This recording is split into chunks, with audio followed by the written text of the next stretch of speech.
गणेशोत्सव आणि चाकरमानी यांचं एक वेगळं नातं आहे आणि त्याचमुळं सध्या कोकणात गणेशोत्सवासाठी चाकरमान्यांचं या ठिकाणी आगमन होऊ लागलेलं आहे। यावर्षी देखील चाकरमान्यांनी कोकण रेल्वेला पसंती दिलेली पाहायला मिळते आहे। रत्नागिरी स्टेशनवरती चाकरमान्यांची मोठी गर्दी सध्या पाहायला मिळते आहे। गणपतीच्या स्वागतासाठी लाखो चाकरमानी सध्या कोकणात दाखल झालेले आहेत। गणरायाच्या आगमनाचे या चाकरमान्यांना वेध लागलेले पाहायला मिळत आहेत। गणपती उत्सवासाठी कोकण रेल्वे मार्गावरती यावर्षी 325हून अधिक फेऱ्या या ठिकाणी सोडण्यात आलेल्या पाहायला मिळत आहेत। मध्य आणि पश्चिम रेल्वेकडून देखील गणपती साठी विशेष ट्रेनचं या ठिकाणी आयोजन केलेलं आहे।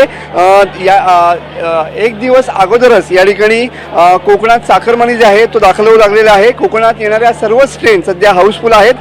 कोकण रेल्वेच्या माध्यमातून जवळपास 7.25 लाख भाविक जे आहेत ते या ठिकाणी दाखल झालेले पाहायला मिळतात। बघू शकता की मोठ्या संख्येनं सध्या कोकण रेल्वेच्या प्रत्येक स्टेशनवरती या ठिकाणी गर्दी झालेली पाहायला मिळते आहे आणि आता गणपती बाप्पाच्या आगमनाचे या चाकरमान्यांना वेध लागलेले पाहायला मिळत आहेत। कॅमेरामन समीर गजनेसह मी मनोज लेले, TV9 मराठी, रत्नागिरी।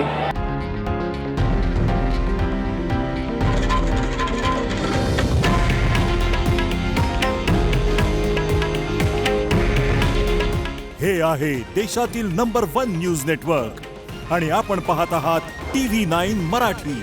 काळजी तुमची, हित महाराष्ट्राचं।